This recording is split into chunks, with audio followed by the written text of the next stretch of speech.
설교의 제목이 된다면 하나님의 영을 품으라. 하나님의 영을 품으라. 하나님의 영이 성령이죠. 성령을 품으니까 하나님의 자녀들이죠. 레위기 10장 1절에서 3절 그 말씀이 귀한 말씀 제목으로 오늘 나옵니다.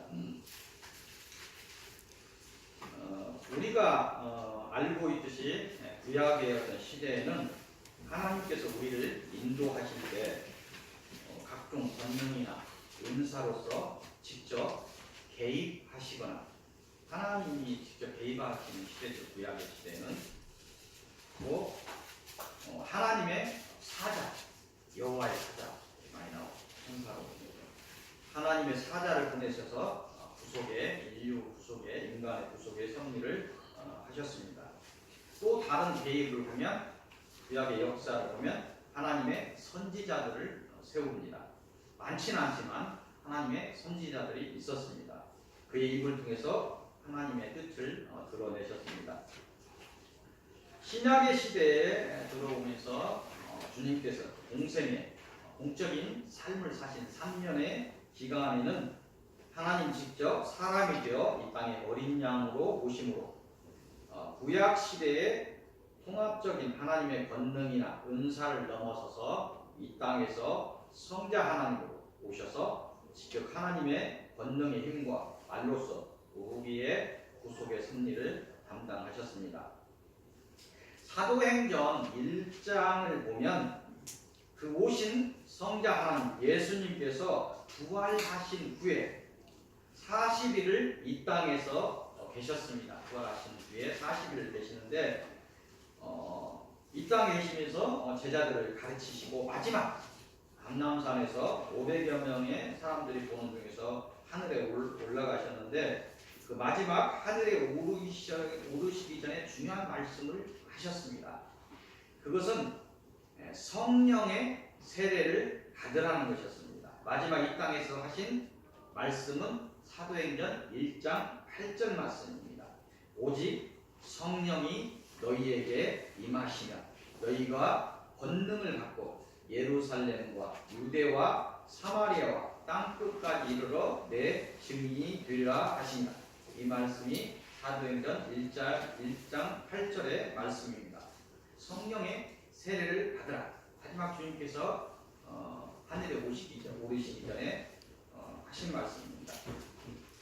예수께서 승천하시고 주님의 명령에 따라서 마가의 다락방으로 알려진 곳에서 120명이 모였어요.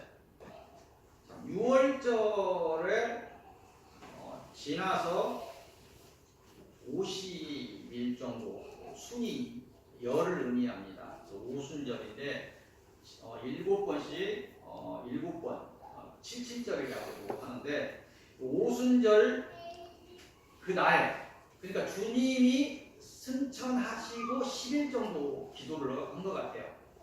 왜냐하면 승천하시고 오신다고 하니까 다 모였어요. 다 모여서 기도를 하기 시작했는데 한 10일 정도 지나니까 오순절 날이 된 거예요. 아니 주님이 6월절 3번 거치셨어요. 공생의 그 기간이 3년이에요.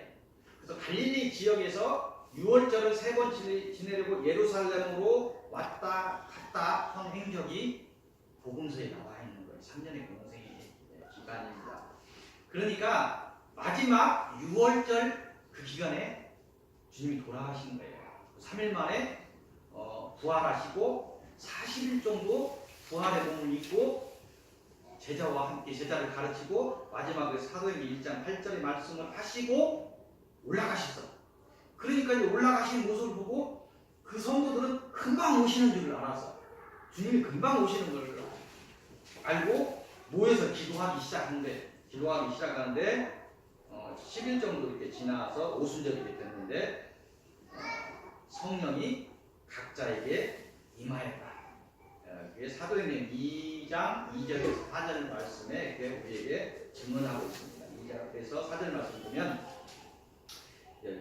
오순절 날이 다가왔는데 후련히 하늘로부터 급하고 강한 바람 같은 소리가 있어 그들이 앉은 집에 가득하며 마치 불의 혀처럼 갈라지는 것들이 그들에게 보여 각 사람 위에 하나씩 임하여 있더니 그들이 다 성령의 충만함을 받고 성령이 말하게 하심을 따라 다른 언어들로 말하기 시작했다.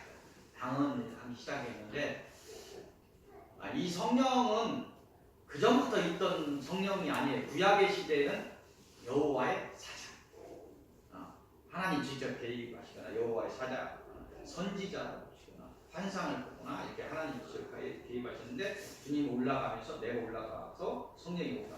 처음 이 땅에 성령 하나님이 내려오는 어떤 그런 것이에요. 지금 또 막 내려온다는 것이 아니라 성령 하나님께서 활동을 하시는 하나님께서 여러분들이 믿음으로 예수를 그리스도 고백할 때 들어오시는 것이죠. 따로 그렇게 내려오신 것이 아니고 이런 성령이 처음 우리 인류의 어떤 구속의 역사에 개입하시는 그런 어떤 처음 시작을 알리고 있어요.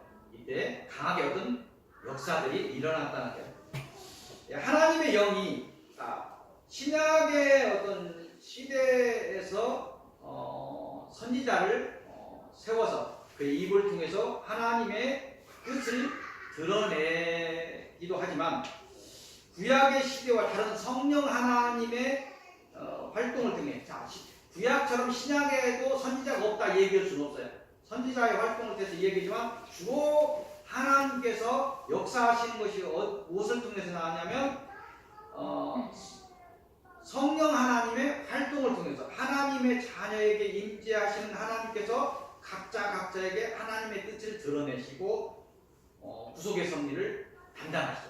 주로 성령 하나님께서 이 구속의 섭리를 담당하시는 거예요. 선지자도 있을 수 있죠. 선지자도 하나님께서 그 입을 통해서 무엇을 얘기하는데 이 시대에는 성령이 활동하시는 시대다. 이렇게 이야기합니다. 하나님의 영이 우리에게 임할 때의 현상, 성령을 다 거부해버리면 무슨 말을 할 수 없어요. 요즘은 성령도 다 거부해버리고 초대교회 그때 성령 운동이 지금은 성령 운동이 없다고 다 거부해버리고 많이 배우면 배울수록 이상한 소리를 하는데 성경은 그렇게 이야기하지 않습니다. 하나님이 영이 우리에게 임할 때 현상은 각자 믿음에 따라 다른 형태로 드러날 수 있습니다. 꼭 드러나야 된다는 건 없어요.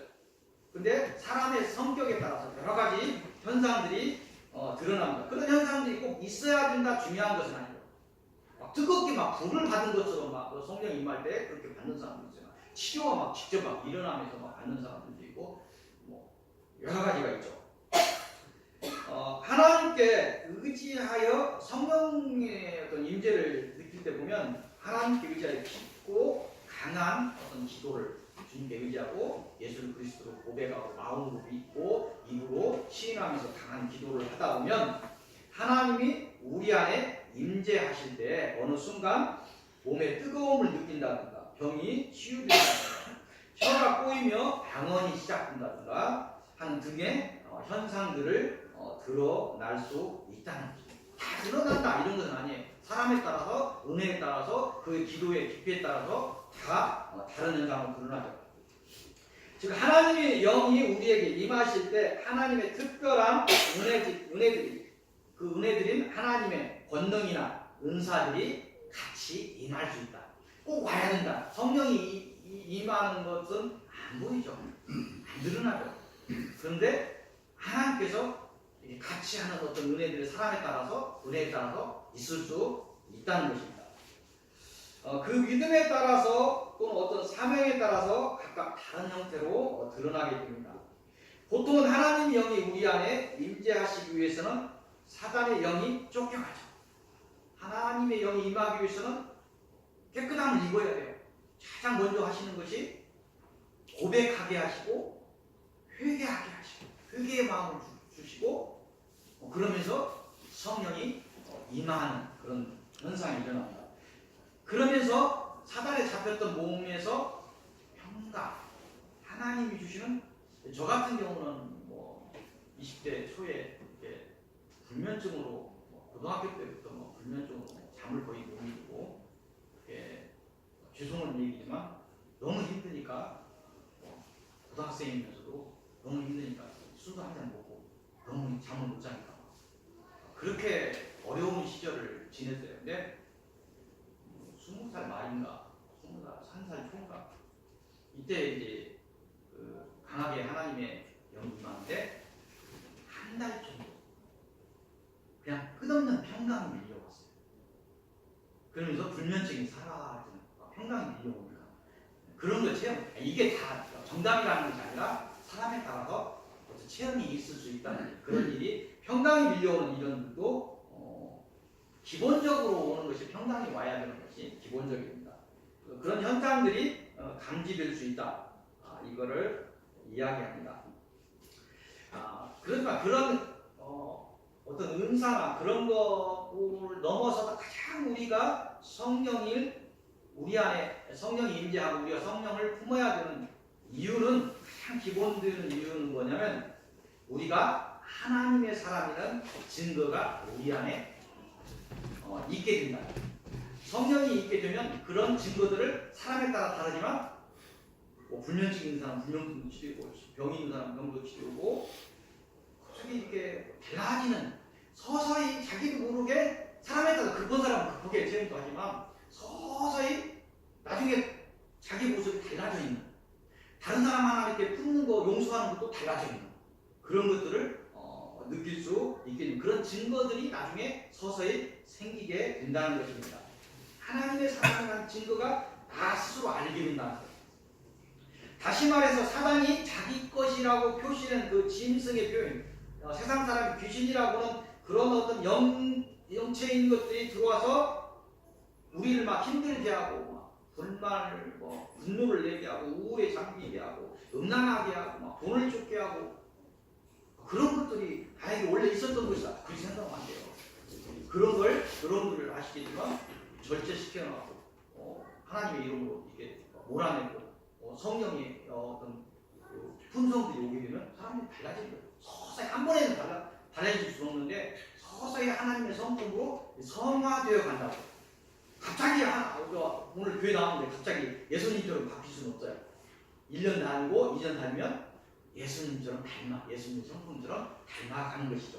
그래서 그런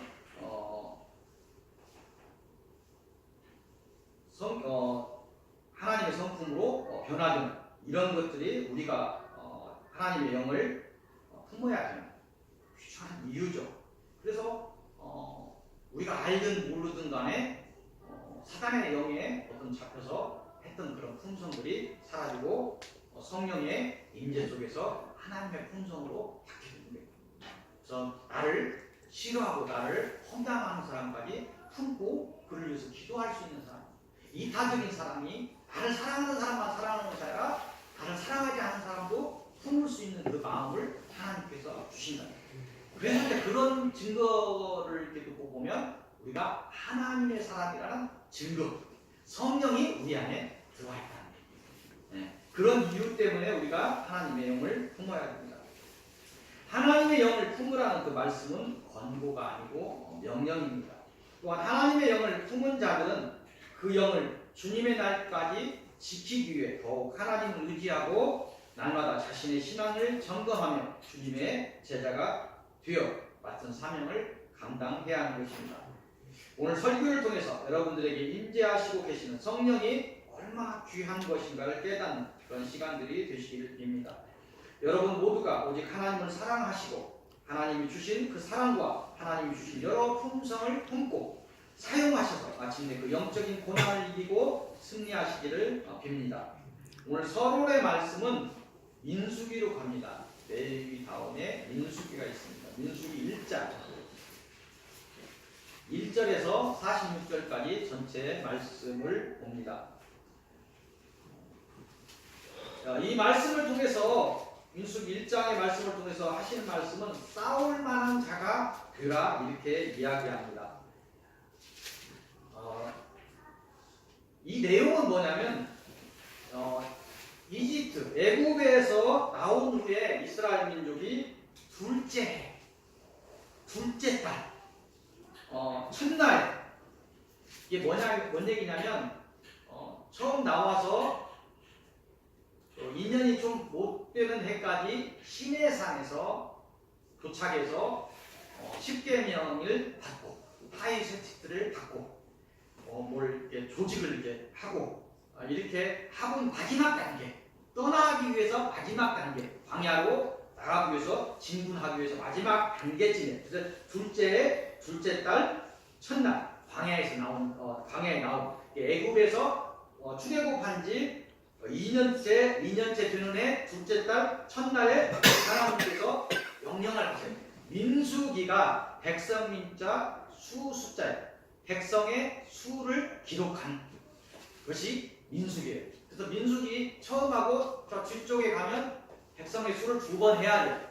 그래서 이제 민수기라고 이렇게 하는 것입니다. 그래서 하나님께서 20세 이상으로 전쟁에 나가서 싸울 만한 사람의 수를 헤아리게 해요. 싸울 만한 사람은 수를 헤아리게 하는데 이유는 뭐냐면 하나님께서 그렇게 한 이유는 뭐냐면 진군에 앞서서 광야로 이제 전체가 이렇게 나가는데 진군에 앞서서 조직을 구성을 하고 전사에 싸울 만한 사람의 수를 계수하는 것인데 그 목적은 하나님의 가나안을 향한 진군에 대한 하나님 명령을 하셨는데 그래서 이제 수를 세면서 나는 싸울 만한 사람의 수다. 내가 우리 저 가게에서 싸울 만한 사람 수다. 내가 가게를 우리 남자분들은 뭐 전쟁에 나가고 또 우리 가정을 대표해서 내가 위에 선배들이 아버지들이 이렇게 지켰고 형님들이 지켰고 이제 내가 지키고 이런 것처럼 여기서 이제 온 가족을 내가 대표해서 전사가 돼서 이 이스라엘 공동체를 지켜야 한다. 이런 걸 알게 하는데 깨닫게 하는데 그래서 굳은 결의감을 부여하고 첫 번째 또 강한 자신감의 고취를 가장 강한 자신감을 주게 하고 또 전사들의 조직을 실제적으로 형식적으로나마 조직하게 하고 그런 의미에서 싸울 만한 사람의 수를 헤아리게 하셨습니다. 이스라엘 백성들 중에 20세 이상의 싸울 만한 남자들의 수를 그 종족과 조상의 가문에 따라 셌는데 그 지파별로 계수하여 보고하게 하였는데 모든 지파의 수를 합한 수가 60만 3,550이야. 대충이 아니죠. 정확한 수예요. 그러면 20세 이상 남자를 60만 3,550명. 그러면 이스라엘 민족이 대충 잡아도 남녀의 비율이 같다. 남녀의 비율이 같고 비율이 같은데 남자에서 20세 이하는 안 셌어. 싸울 만한 수도 안 셌어. 그러면 뭐 60세 이상으로 해서 힘이 없는 사람은 또 안 셌어. 그러면 어린 잡아도 200만. 지금 시내산에 도착해서 광야로 나가기 전에 이 이스라엘의 숫자가 200만. 전주 시내 2배 이상이 엄청 지금 움직이고 있는 어떤 상황이에요. 광야에서 굉장한 어떤 이런 사건입니다. 그 수에 또 네이 지파의 수는 계수되지 않았어요. 네이 지파는 싸움에 나서는 자들이 아니고 하나님의 성막과 성구들을 관장하는 자들. 그래서 이스라엘 민족의 11조를 가지고 먹고 삽니다. 네이입니다. 네이인들의 11조를 가지고 제사장입니다. 생업을 하는 사람들이 아니니까 성막에 관련돼서 이런 부분에서 11조의 개념이 나오는 거예요. 이스라엘 모든 사람이 이런 걸 보면 왜 전사들을 개수를 했는가 수를 셌는가 하면 이스라엘 모든 사람이 중요하지 않다. 그래서 싸우는 자만 이렇게 센 것이 아니고 이스라엘 백성이 가나안에 들어감에 있어서 전쟁을 통하여 분명히 가나안 족속을 진멸하여야 할 전사들은 중요하다. 굉장히 중요하다. 전사들이 싸워서 어떤 영토를 확장해야 되는 부분들이 하나님이 허락한 그 땅에 들어가서 살아야 됩니다. 그래서 하나님께서는 그들을 하나하나 개수하여 조직하고 세우게 하신 것입니다. 여기에 이제 전사들을 개수하신 하나님의 어떤 뜻이 있는 것입니다. 이 말씀을 통해서 우리에게 주시는 메시지는 뭐냐면 이 시대에 우리가 받는 메시지는 이 시대 영적인 싸움을 할 수 있는 전사의 필요성을 얘기하시는 우리에게 주신 말씀을 받으면 이 시대 영적인 전사의 필요성과 중요성을 말씀하신다. 아니 그냥 방언도 필요 없고 성령이 활동 안 한다고 막 이렇게 얘기해버리는 교회가 다 큰 교회들이 막 중간에 4분 5일 막 나고 다 얘기할 수 없지만 뭐 전주시내 뭐 정말 전통 있는 그 예술적인 이태인 교회가 4분 5일 내주거나 있어요. 큰 교회들이 나중에 이 영적인 것을 모르면 다 이 방문사도 교회를 하나 깨는데 1조를 하고 나왔어요. 정책도 몰랐어요. 그래서 이 시대에 정말 영적인 전사의 필요성, 중요성을 우리에게 말씀하시는 것입니다. 한 가정 공동체의 신앙을, 그 가정 공동체를 책임질 수 있는 전사, 영적인 무엇을 알 수 있는, 기도할 수 있는 사람이 필요합니다. 그리고 주님이 세운 피의 십자가 아래 교회라는 신앙 공동체를 책임질 수 있는 영적인 백부장, 천부장 그 역할을 감당할 수 있는 세활과 그 신앙의 공동체의 사람들을 세활과 새 땅에 인도할 수 있는 강한 영적인 전사들이 필요하다. 이걸 우리에게 오늘 메시지로 주시는 것입니다.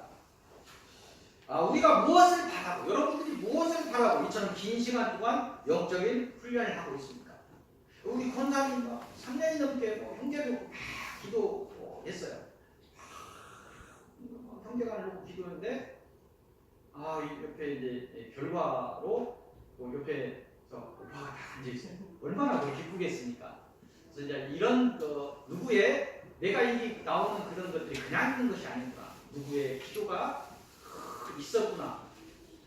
하나님의 우리를 인도하심이 있었구나. 우리가 알아야 돼요. 괜히 우리가 하나님 앞에서 그냥 왔는데 하나님 앞에서 마음이 열리고 하나님을 주로 이렇게 고백하고 예수 그리스도를 믿는다고 이렇게 하고 이렇게 되는 것이 아니라 하나님의 어떤 은혜가 있었다는 것입니다.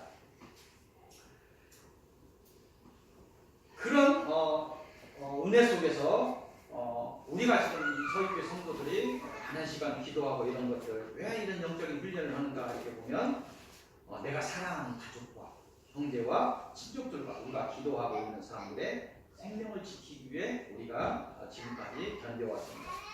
우리 여러분들 보면 날마다 목사님 오늘 전화 오시는데 우리가 날마다 넘어지기만 한 것으로 생각해요. 처음부터 넘어지네. 그러지만 일어섰다는 것은 넘어지는 것이 은혜라는 거예요. 실제적인 영적인 싸움에서 이기고 이 자리에 서 있는 거예요. 여러분. 아멘?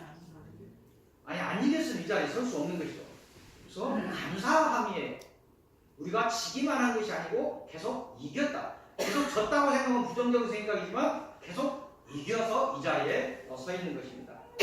여러분들은 하나님이 주신 그 은혜를 받고 어떤 두려움에서 벗어나시기를 빕니다. 어떤 의심에서 벗어나시기를 빕니다. 사단이 주는 각종 우울, 분노, 무기력, 걱정, 교만, 의지, 음란 이런 사단이 주는 쓴뿌리들, 생각들, 사단이 주는 마음 이런 거에서 벗어나시기를 빕니다.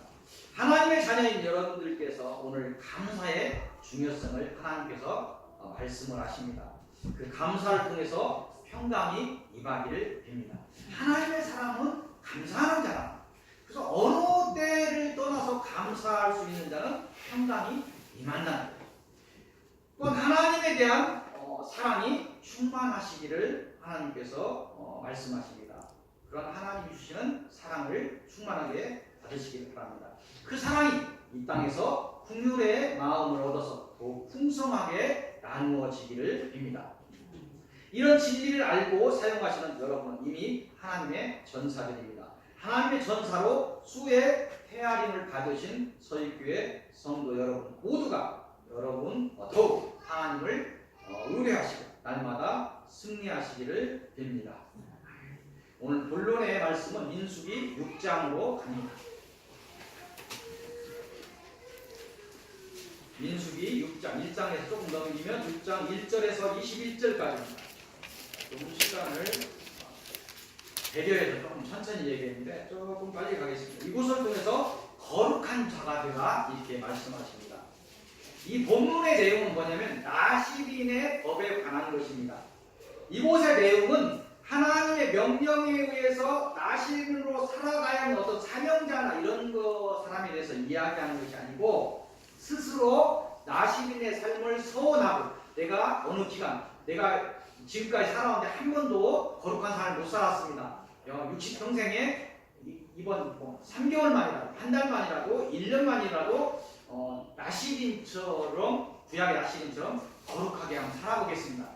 이런 뜻이 담겨있는 그 시대에도 내가 나시린은 아니지만 나시린으로 서원을 하고 한 거룩한 삶을 일정 기간 살아보겠습니다. 이 어떤 내용을 담고 있는 것입니다.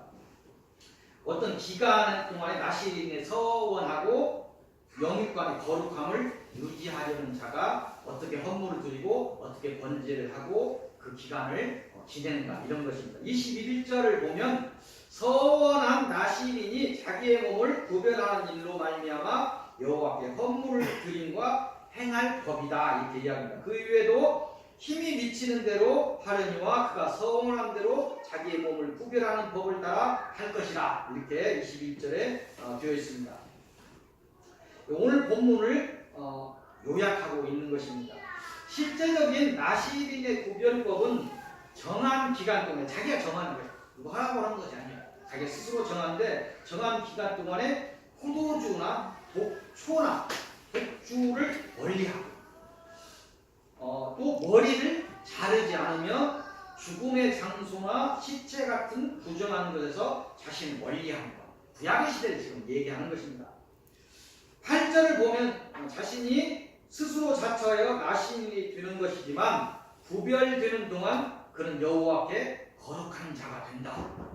스스로 하지만 하나님께서 그를 거룩하게 여기신다, 이런 것입니다. 이 시대에 우리는 나시린의 법을 따르는 사람들은 아닙니다. 하지만 오늘 말씀을 통해서, 주시는 말씀을 통해서 그 정신은 받을 필요가 있을 것입니다. 우리가 영육간의 정결을 유지하는, 신앙인이라고 하는데 세상 사람은 다 똑같아요. 그런 일이 이렇게 되면 세상 사람에서 손가락질을 받는 것이죠.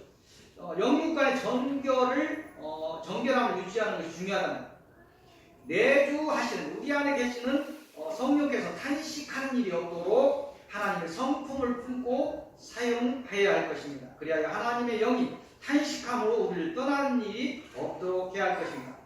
우리는 육적인 정결도 중요하다는 것입니다. 우리는 영과 육이 따로 있지 않기 때문에 우리의 육이 타락하면 영도 같이 정결을 잃게 되기 때문입니다. 하나님을 깊이 사랑하고 하나님의 성품을 품는 것이 가장 우선된 중요한 것이겠으나 우리가 갈 곳, 안 갈 곳, 먹을 것, 먹지 못할 것, 할 일, 하지 않아야 할 일, 그런 것들을 구별하여서 자기 몸을 스스로 구별하여 하나님께 거룩함으로 드리는 참 신앙인이 되시기를 빕니다. 오늘 본론의 두 번째 말씀은 민수기 24장으로 갑니다. 민수기 24장 1절에서 9절까지 봅니다. 이곳을 통해서 새 땅에 이르게 하리라, 이렇게 이야기합니다. 오늘 이 본문의 내용은 지금은 현 터키 북서쪽이죠. 이스라엘 유해가 터키 땅인데 터키 북서쪽, 그 북서 메소포타미아 문명 중에 하나예요. 4대 문명 중에 하나인데 그 메소포타미아 그 지역에서 온 이방의 선지자 발람이 있어요. 그 발람을 통해서 이스라엘 백성에게 주시는, 이스라엘 백성이 들어야 할 가나안 땅에 대한 예언의 내용입니다. 이 말씀을 통해서 우리가 들어가야 할 새 하늘과 새 땅에 관하여 소망을 품고 싸울 만한 자가 되어 하나님의 사명을 감당하라는 것입니다. 이 본문을 통해서 이야기하는 것입니다. 또한 이 땅에서 하나님의 자녀답게 거룩함으로 사단의 미혹을 이기고 승리하라는 그런 말씀을 주시고 있습니다. 그러한 너희에게, 이러한 이긴 너희에게 새하늘과 새 땅에 들어가게 하시겠다는 것이 오늘 이 본문의 말씀입니다. 깨달아서 하나님의 품성을 품고 거룩함을 유지하셔서 사단의 미혹을 이기시고 승리하는 여러분들이 되시길 빕니다. 오늘 3절에서 9절까지, 24장 3절에 9절까지 발람이 어떤 예언을 했는가 우리가 한번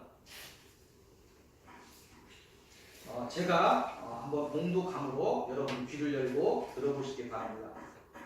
발람의 예언, 이방 선지자인데 그가 예언을 전하여 말하되 부올의 아들 발람이 말하며 눈을 감았던 자가 말하며 하나님의 말씀을 듣는 자, 전능자의 환상을 보는 자, 엎드려서 눈을 뜬 자가 말하기를 야곱이여 내 장막들이 이스라엘이여 내 거처들이 어찌 그리 아름다운고 그 벌어짐이 골짜기 같고 강가의 동산 같으며 여호와께서 심으신 침향목들 같고 물가의 백향목들 같도다.